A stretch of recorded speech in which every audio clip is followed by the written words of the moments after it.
Dancing Drum, a Cherokee Legend, written and adapted by Terri Cohlene, illustrated by Charles Reasoner. One day long ago, when souls could still return from the land of the spirits, the sun looked down upon the earth. "The people of the mountain do not like me," she said to her brother, the moon. "See how they twist up their faces when they look to the sky?" "Ah, but they love me," replied the moon. "They smile when they see me, and they make music and dance and send me songs." This did not please the sun, for she thought she was more important than her brother and more deserving. That night, as she always did, the sun visited her daughter for the evening meal.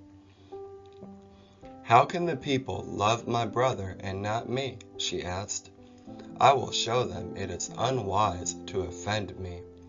And the next morning, followed by the next and the next, she sent scorching heat onto the land. During this time of angry sun, there lived in a small Cherokee village a boy named Dancing Drum. He saw the suffering of his people.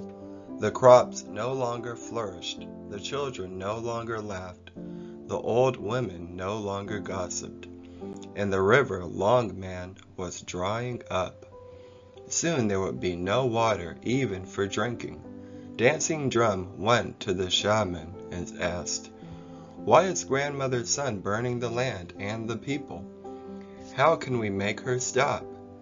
The shaman drank the last drop of water from her drinking gourd.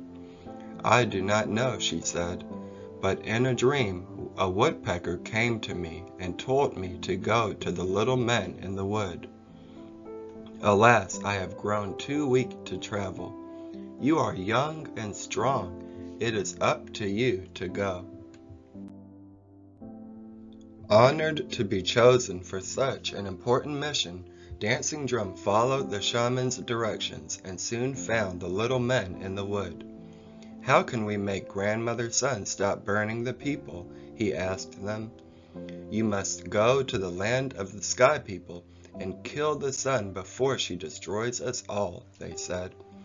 "First, take these snake rattles and tie them onto your moccasins." As soon as he did this, Dancing Drum felt a strange tingling flow from his heels to his head. Suddenly he could not move his arms, and when he tried to move his legs, he only heard the shaking of the rattles. He called for help. "Sssss" was all he could say, for he had become a snake. "Do not worry," said the leader of the little men. "You will be yourself again when your task is complete." He pointed to a small opening in the underbrush. "Now follow this path to the house of the sun's daughter. In the morning, when the sun comes out, bite her quickly." Soon Dancing Drum became used to the side-winding movements of his new body. He slithered along the path into the woods, up the tallest mountain, and through the mist to the clouds themselves.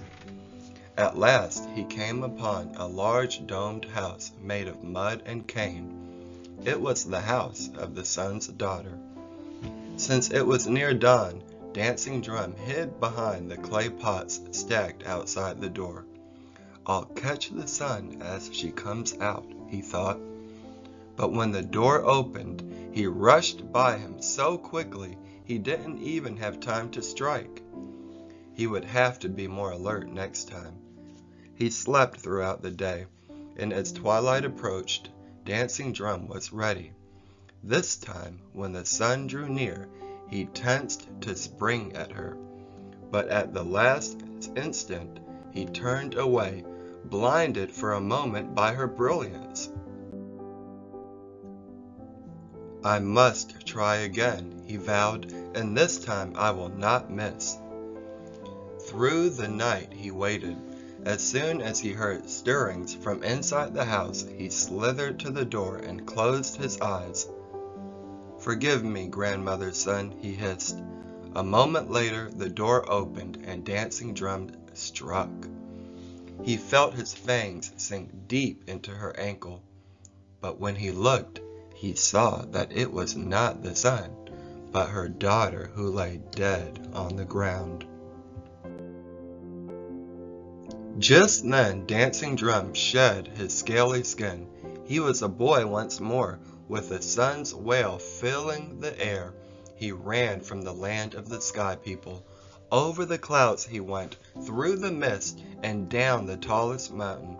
After many days he reached his village. There the chief was holding council. At last we have relief from Grandmother Sun's burning heat, he said. But in her sadness over the death of her daughter, she no longer leaves her house. He pulled his robe tighter around his shoulders. Now the people are cold and in darkness. Stepping into the chief's circle, Dancing Drum announced, I am the cause of this darkness. I stopped the heat, but our suffering grows worse. I will go to the land of the spirits and bring back the daughter of the sun. Then our grandmother will once again smile upon the people.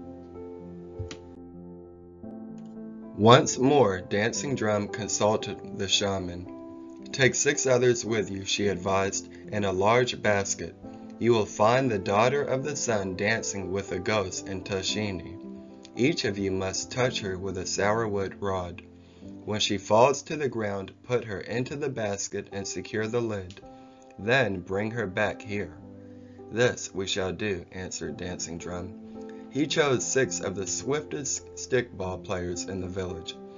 They were about to leave for the darkening land when the shaman cautioned, once you have her in the basket, do not lift the lid.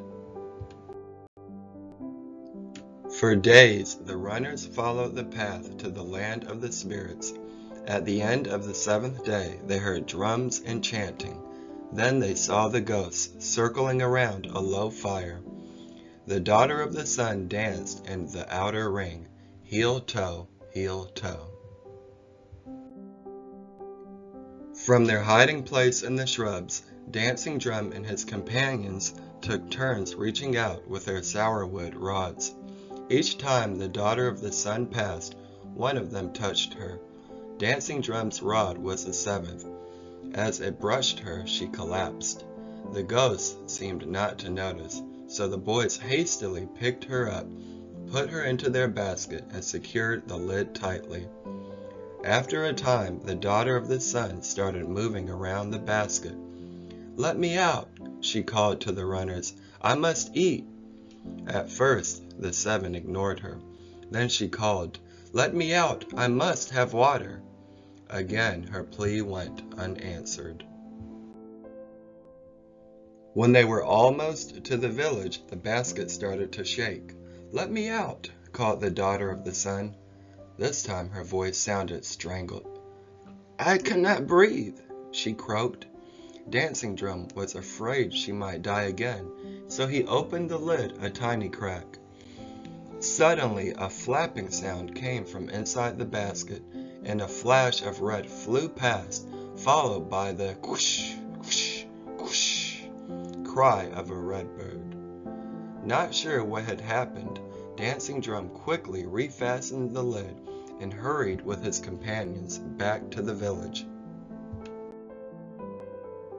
Once there, the shaman opened the basket. It was empty. The daughter of the sun had been transformed into the redbird. You disobeyed, the shaman said to Dancing Drum. For this, souls can no longer be returned from the land of the spirits. Dancing Drum hung his head, and Grandmother Sun, watching from the sky world, began to weep. She cried so hard, her tears filled Longman to overflowing, threatening a great flood over the land. What shall we do? The people cried. We shall sing, declared Dancing Drum. So the people put on their most beautiful clothes of embroidered buckskins. They wore necklaces of deer and panther teeth and painted their faces white. They lifted their faces to the sky and chanted for Grandmother Sun. They drummed and kept rhythm with their gourd rattles, but still Grandmother Sun grieved. Finally, Dancing Drum left the singing and went to his lodge for his own drum. It had been a special gift from his grandfather. He filled the hollow log with water and dampened the groundhog skin. At last he was ready. Returning to the group of singers, he sat and began playing his own song. From the land of the Sky People, Grandmother Sun heard the new music. She stopped crying and looked down to see her beautiful people smiling up at her. She saw them offering their special dances, and she heard their special song. Dancing Drum lifted his face to the sky as he played from his heart for his ancestors, for his people, and for his land. As he played, Grandmother Sun came out of her house to once again smile down on her children of the mountain.